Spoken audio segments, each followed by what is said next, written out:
আজ রাত্রিরে আমাদের মেনু ছোলার ডাল আর আটার পরোটা। আটার পরোটা এই জন্যই যে আটার পরোটাটা খেলে মানে আটাটা আমি তেল দিয়ে মাখবো না, এমনি যেরকম প্লেন রুটি করে ওইরকমভাবেই মাখবো। মেখে অল্প একটু তেল দিয়ে মানে ভালো করে সেঁকে অল্প একটু তেল দিয়ে ভেজে নেব, তাহলে শরীরে আর অতটা গেল না। আর এদিকে ছোলার ডালটা করছি, আমার ছেলে ছোলার ডালটা অত মানে খেতে চায় না ভালোভাবে, লুচি হলে খেতে চায়, তো খাবে খাবে। আর ও তার সাথে আবার আলুর দমও করে দিতে হবে। আলুর দমটা খুব ভালোবাসে ও, লুচি আলুর দম খেতে, যেহেতু মানে আমরা তেলটা বেশি খাই না, ওই জন্য লুচিটাও খুব একটা আমি করি না, পরোটাটাই করি, আটার পরোটা আর একটু তেল কম দিয়ে।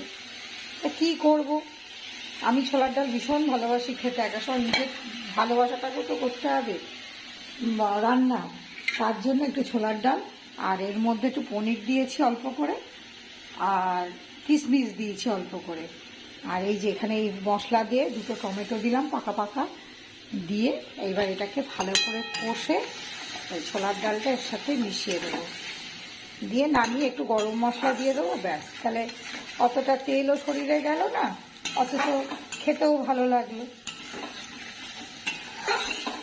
এটা করে নিয়ে আবার আসছি, যদি ভালো লেগে থাকে সাবস্ক্রাইব করবেন, লাইক কমেন্ট করবেন অবশ্যই।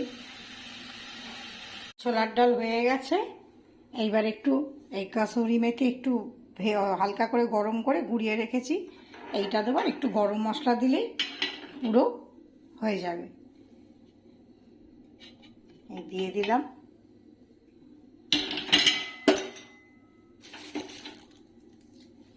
আর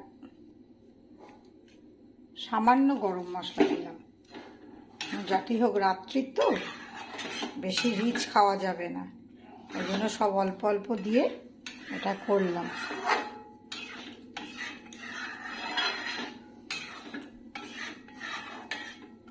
শুভরাত্রি, সবাই ভালো থাকবেন, আর কেমন হয়েছে জানাবেন, পাশে থাকবেন।